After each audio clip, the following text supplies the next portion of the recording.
And thanks to President Trump's efforts, we finally have movement after years of deadly gridlock. On Friday, as you all know, many of you were there, President Trump hosted Russian President Vladimir Putin in Anchorage, Alaska, for a bilateral meeting. This was the first time President Putin has been to the United States since 2015, and the first time he has met with an American president in years.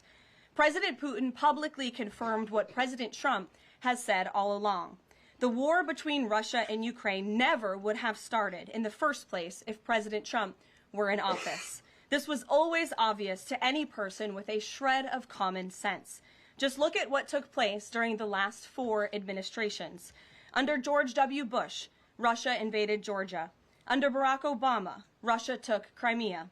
Under Joe Biden, Russia invaded Ukraine. But under President Trump, Russia did not invade nor take anything. President Trump is the only president this century, Republican or Democrat, who has held Russia in check and ensured peace in Europe. That's because Russia has always greatly respected President Trump and his peace through strength foreign policy approach. But overall, the bilateral talks in Alaska were very productive, and multiple key points were agreed to between the two leaders that truly opened up the door for Phase 2 discussions, which took place yesterday here at the White House, within 48 hours of that meeting in Anchorage, I may add. As you all know, there were many European leaders here, as well as Ukrainian President Zelenskyy. They all traveled here to meet with President Trump to maintain the momentum and work toward a lasting peace.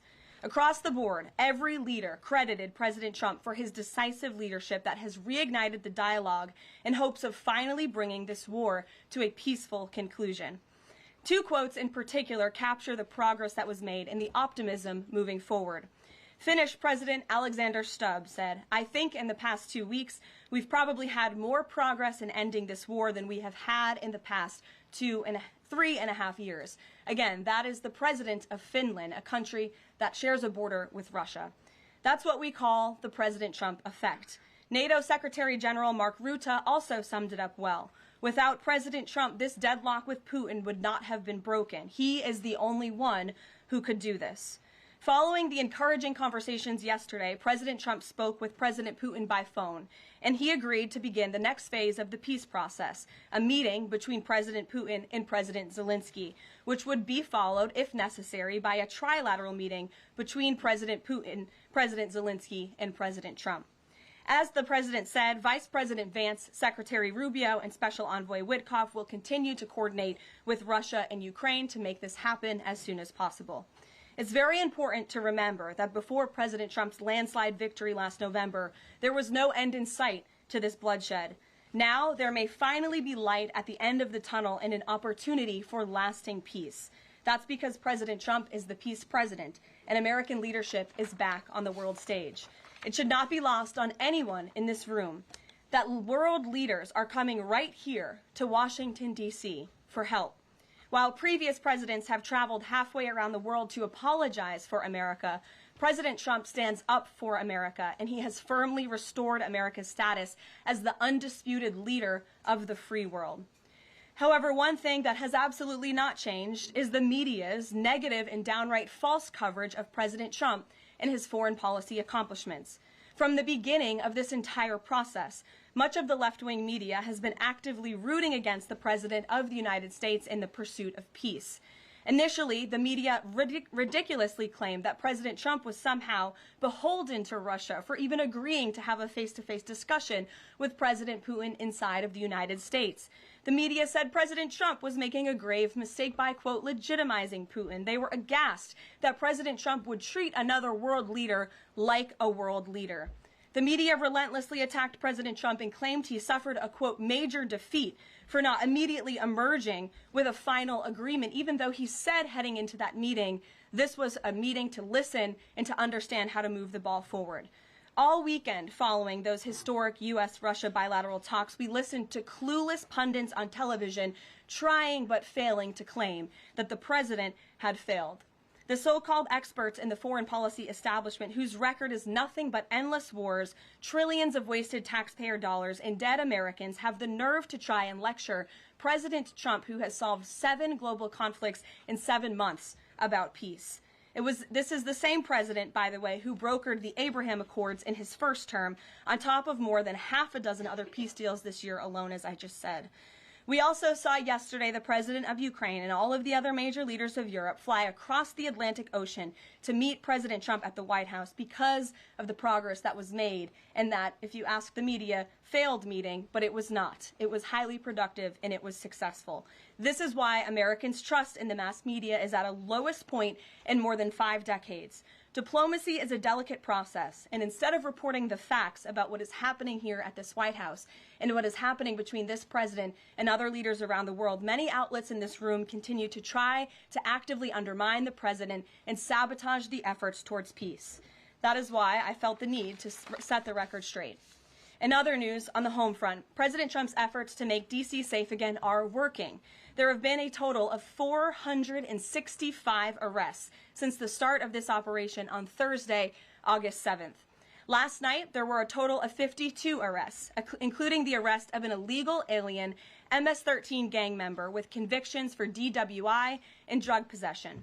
Thanks to President Trump's leadership and the outstanding work of both federal and local law enforcement, dangerous gang members like the one picked up last night will not be allowed on the streets of our nation's capital.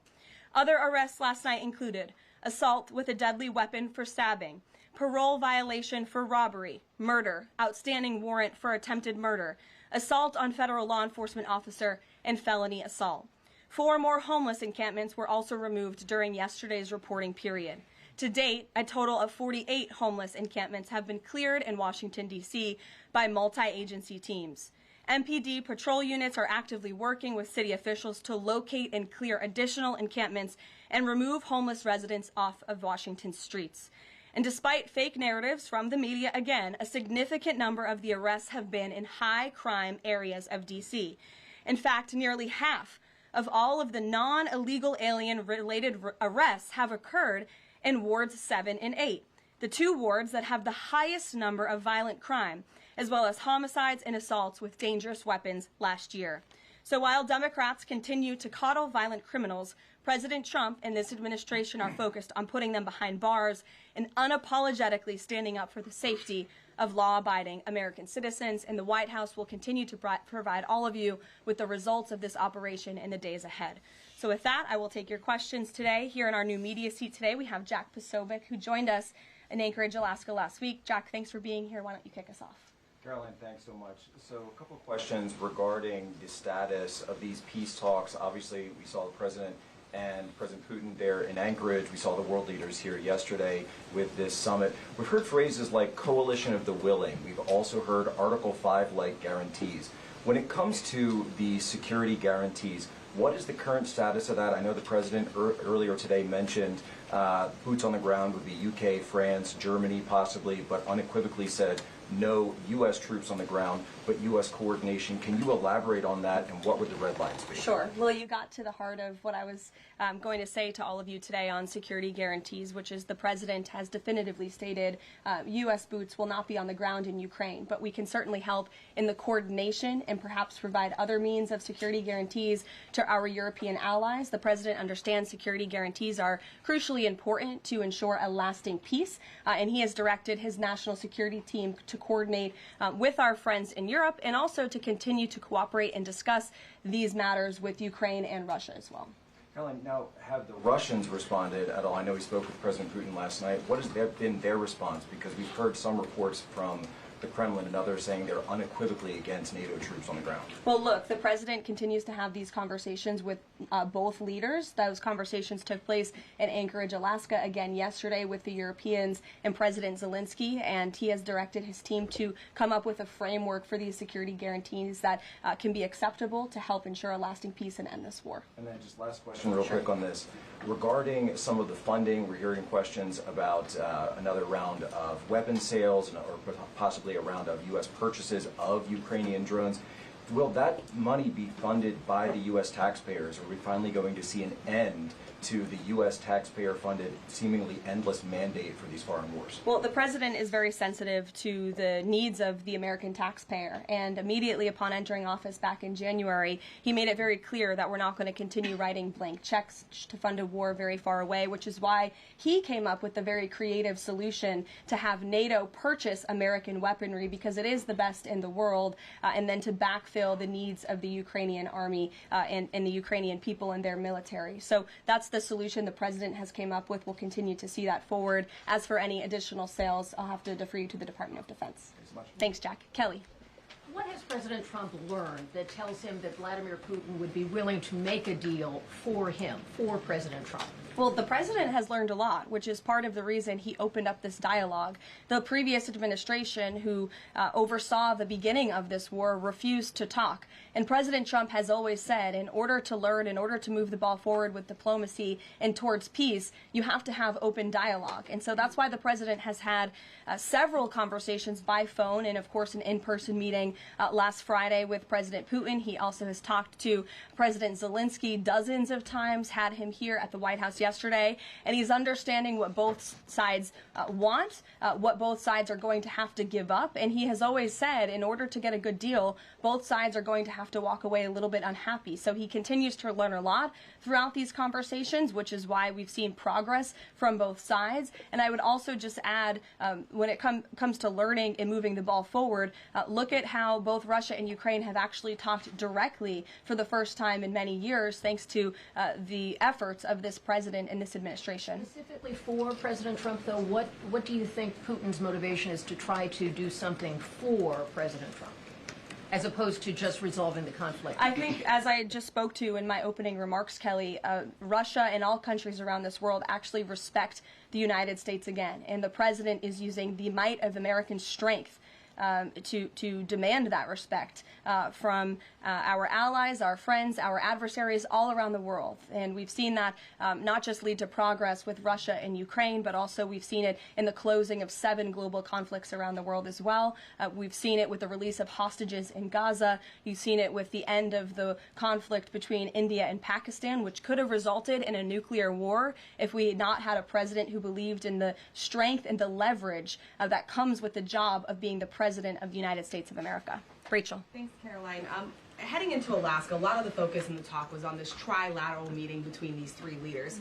Can you explain how this went from a trilateral meeting involving President Trump to now the focus being on this bilateral meeting without the president first? Well, look, the president has spoken to both leaders about this, and both leaders have expressed a willingness to sit down with each other. And so our national security team will help both countries do that. Ultimately, the president has always said that there are areas of disagreement in this war that will have to be discussed and decided upon by these 2 countries. And so he wants these 2 countries to engage in direct diplomacy. He's said that from the very beginning, which is why he's agreeable to the idea of having President Zelenskyy and President Putin get together. And I understand accommodations for that meeting are underway. As soon as we hear more details, we'll be sure to let all of you know. And just a quick follow-up. We know as of right now there is no ceasefire in place. We've seen Russia continue its attacks on Ukraine. What indications is the president getting from Putin that he wants to have this meeting with Zelenskyy soon? Because he spoke to him directly yesterday. And he expressed that Haley, sooner rather than later. He spoke to that directly yesterday, and the president put that in his statement that he gave to all of you, the news media, knowing you'd be asking following that conversation in the effort of transparency. Haley. Hey, thanks, Caroline. You made clear note U.S. boots on the ground. Is the president considering U.S. boots in the air as a form of a security guarantee? Look, that was something the president mentioned on his interview this morning. It is an option and a possibility. I won't certainly rule out anything as far as military options that the president has at his disposal. I'll let him do that. I can tell you he's definitively ruled out boots on the ground. Sure. Thanks, Caroline. Just about the possible venue for the talks, can you confirm that Putin suggested Moscow as a venue for the bilateral talks? And if so, doesn't that indicate that Putin is perhaps not serious about this, that he's suggesting a venue that there's no way that Zelenskyy is going to go to?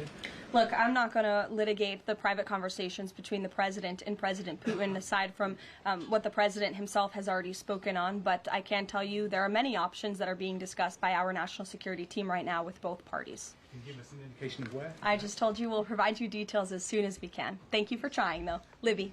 Thank you, Caroline. I wanted to ask about the National Guard troops. How is the White House coordinating with how they're being placed in D.C., what areas? And then also, how long should people here in the district anticipate the National Guard to be on the ground patrolling the streets?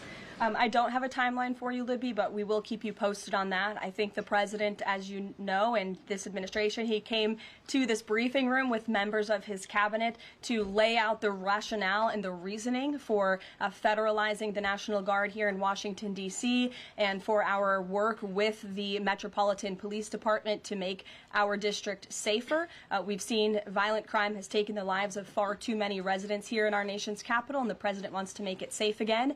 And as for the coordination efforts, this interagency team is meeting and talking daily. In fact, there's a meeting taking place right now in the West Wing with members of the interagency task force to continue to discuss not just the National Guard deployment, but also how we can continue to remove public safety threats off of the streets of Washington, which, as the numbers I just showed you prove, they are doing every single night. I will just reiterate, 465 total arrests and counting since the start of this operation. I believe 11 or 12 days ago. I'll have to check the calendar, but those are pretty remarkable results. If not for this task force and their high level of coordination and the leadership of this president, there would have been 465 more violent criminals on the streets of this capital that you all live in every day. So I think we should all be very grateful for that. Stephen. Thank you, Caroline.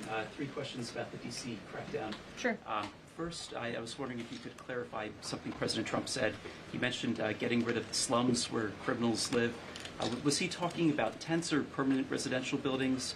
And then the mayor has expressed an interest in clarifying how much of a focus illegal immigration enforcement is as part of this crackdown. Can you say anything about that? Sure. And third, any preview on the beautification? 3 questions. I'll try to answer all 3 of them pointedly for you. First, when it comes to what you said and the president said, the slums of Washington, D.C., he's referring to the most dangerous communities, neighborhoods, and streets in this city where, unfortunately, violence has ravaged these communities and taken the lives of, again, far too many law-abiding D.C. residents. We know on July 5th of this year, just more than a month ago, a 3-year-old beautiful young girl was shot and killed in her car with her family in one of these communities, which is why there has been a surge, despite what many of you have been falsely reporting. And I believe it was the Washington Post who put out a map claiming it to be fact-based when it was just based on, I don't know, accounts that they've heard on the street, not actual statistics and data. So we went and reconfigured the numbers, and as I said, nearly half of all the non-illegal alien-related arrests have occurred in wards 7 and 8 in the District of Columbia, where we know, excuse me, there's the highest rate of crime. So we'll continue to do that. And what was your second question, Stephen? Legal immigration, how much of a focus that is? Yeah, look, I mean, the focus is to make D.C. safe and beautiful and to remove public safety threats and violent criminals from our streets. If federal law enforcement, with the help of the Metropolitan Police Department, come across illegal aliens, of course, we are going to abide by this administration's policy of law and order, and we are going to remove illegal criminals from our nation's capital. They will be detained and deported, just like they are in every other community across the country. Kristen. First question is, whose idea was it to change the next steps from a trilateral to a bilateral meeting? It was an idea that evolved in the course of the president's conversations with both President Putin, President Zelenskyy, and the European leaders yesterday. And as you saw, Kristen, with all of those European leaders leaving the White House, including the NATO Secretary General, they all agreed that this is a great first step. And it's a good thing that these 2 leaders are going to be sitting down together, and the president expects that to happen. And how long is Trump willing to wait and operate in good faith for Putin to actually arrange a meeting before he intervenes? Look, the president has put tremendous public pressure to bring this war to a close. He's taken actions, as you've seen, sanctions on India and other actions as well. He's made himself very clear that he wants to see this war end, and he has scoffed at the ideas of others that have been raised that we should wait another month before any meeting takes place. The president wants to move, and he wants to bring this war to an end as quickly as possible. Just a clarification on something you said earlier about Putin agreeing to the meeting. The Kremlin seemed to indicate that Putin did not firmly agree to a bilateral. Did he agree to have a sit-down with just Zelenskyy on the phone? I can assure you that the United States government and the Trump administration is working with both Russia and Ukraine to make that bilateral happen as we speak. Sean. Hey, if the point is to get everybody on the same page, why wouldn't Trump just take the call from Putin while the other leaders were in the room? He said it would be disrespectful to do that. But why is that disrespectful? With all due respect, only a reporter from the New York Times would ask a question like that, Sean. The president met with all of these European leaders at the White House 48 hours after sitting down with President Putin on American soil. In fact, there was so much progress in the readout that was given to these European leaders immediately following his meeting with President Putin that every single one of them got on a plane 48 hours later and flew to the United States of America. And if I could just read for all of you some of the statements from those European leaders yesterday, you had President Zelenskyy himself saying it was a very good conversation. It was really good. We spoke about very sensitive points.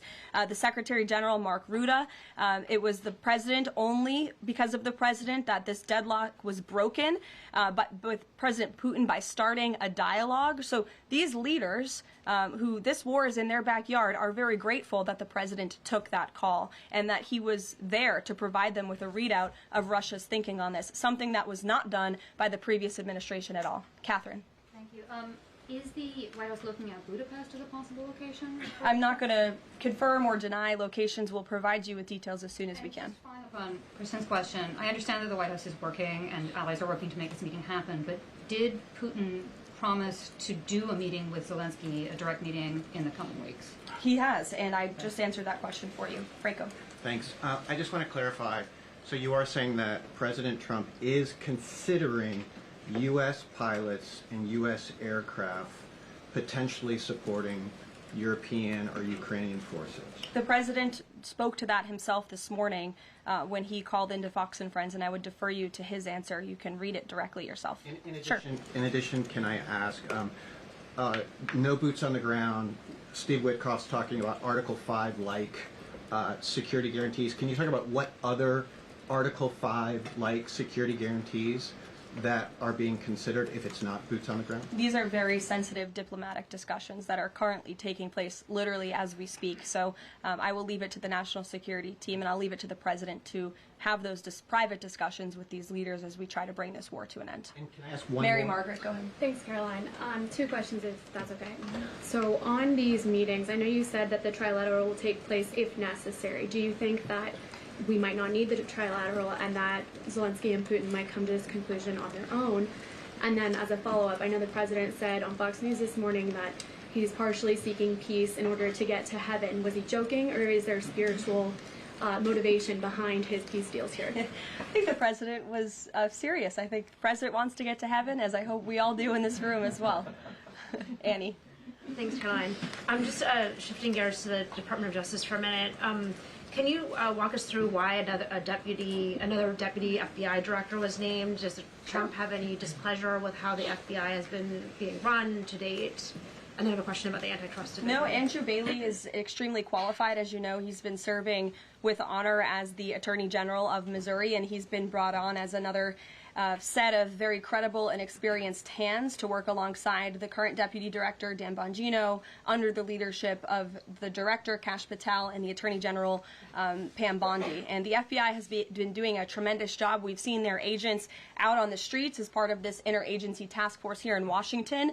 But the crime that they've been stopping here in Washington, they've been doing this for 7 months all across the country. In fact, there's been 19,000 arrests by the FBI nationwide. That's more than double last year in the same time period.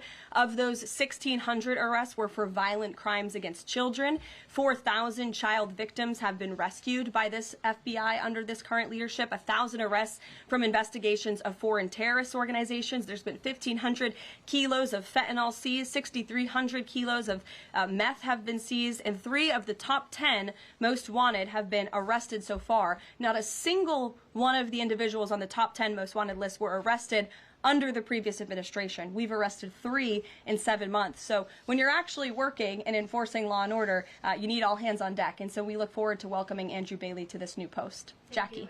I have a quick question about Roger Alfred, who's a former DOJ official. He gave a speech in Aspen yesterday where he said that senior DOJ aides are cutting deals with favored lobbyists. I'm wondering if the president has any concerns at all with the way the antitrust division is working. I have no idea who that individual is. I don't know why he made those comments. I don't know what basis he's making those comments on. My instinct tells me it's not true, but we will definitely look into them and I'll get you a response. Thank you, Caroline. Jackie. Thanks, Caroline. Since the president often says that this war would not have started if he were in office, and True. and Putin confirmed that. It's true. Do you accept that as true? The Probably. European leaders do. Well, And President Putin himself said that, by the way. He did say that. The question I have, though, is what is the president going to do to ensure that these security guarantees last beyond him into the time when he is no longer president? And does that have to involve Congress at all? Well, he understands the need for that, which he spoke to yesterday. And what's he going to do? It's why he's engaging in so many talks and so many conversations with both sides of this war, with our European allies. It's why on the way home from Anchorage, Alaska, very late at night, when I know many of you on the press plane were sleeping and many staff were sleeping, the president himself was still awake at 2 o'clock in the morning talking to European leaders and NATO about how we can ensure a lasting peace and bring this conflict to an end. He has expended an incredible amount of time, energy, and effort into bringing this war to an end, and he remains determined to do that. Also, can Go I ask ahead. you about the Go ahead. Thank you, Caroline. DC crime? Sure, Jake, and then to your right. Thank you, Caroline. Which of the half dozen peace deals that the president's pulled off would you say he's the most proud of? And then I have another question. That's a good question, Jake. I'll leave that to the president to answer. I think he's proud of all of the peace deals that he's been able to achieve. You saw the president of Armenia and the head of Azerbaijan both at the White House just a couple of weeks ago. The president, I know, very much enjoyed spending time with them and helping to bring that conflict to an end. He very much enjoyed his time with leaders of Rwanda and the Democratic Republic of the Congo in the Oval Office, talking to them about bringing that decades-long war to an end. India and Pakistan. He used trade in a very powerful way as leverage to bring that conflict to an end. So I know he's very proud of all of these achievements, and I know he's very honored to serve as the President of the United States and to restore peace around this world. Go ahead. So you mentioned Armenia and Azerbaijan. That's a conflict that, I spent time in the Southern Caucasus covering that. And, a conflict of over 30 years, and he resolved it in just a couple of months. Mm-hmm. Are there other conflicts that the president's working on right now that are off the radar screen that we should be tracking? In fact, there are many. The State Department is always working around the clock under the leadership of Secretary Rubio and keeping the president apprised of conflicts that are bubbling up all over the world. But of course, as you all know, as we've talked a lot about in this briefing, he's spending a lot of time right now on ending this war in Russia-Ukraine, and of course the conflict in Israel and Gaza, which he wants to see come to a close as well.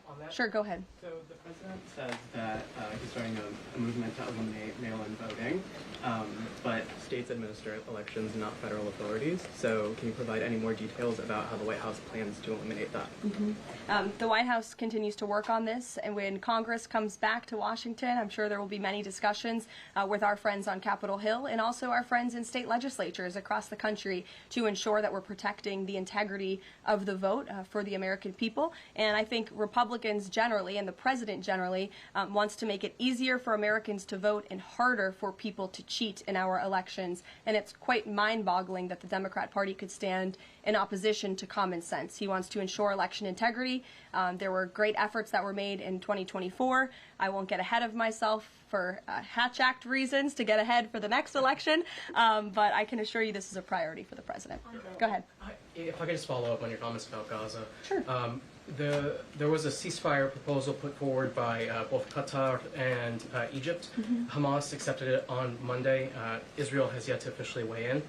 I'm wondering if the U.S. was at all involved in it, if it's supportive of it, and whether or not the president believes Israel should accept it.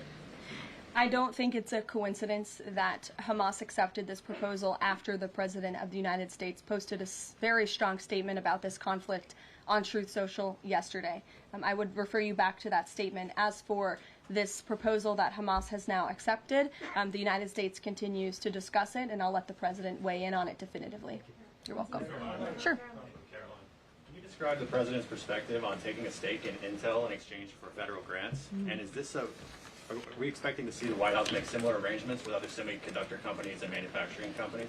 Well, the president, he's been very clear about the need to reshore manufacturing. That's critical to our national and economic security. That is especially in regards to chips and semiconductors, which is why the president has initiated the Commerce Department to conduct a study on semiconductors, a Section 232 investigation, so we can ultimately implement tariffs. And it's why our export license requirements remain in place as well. As for this 10% government stake deal, the Department of Commerce continues to work on it. I know Secretary Lutnick is working on it and ironing out the details, but the president wants to put America's needs first, both from a national security and economic perspective. And it's a creative idea that has never been done before to ensure that we're both reshoring these critical supply chains while also gaining something of it for the American taxpayer.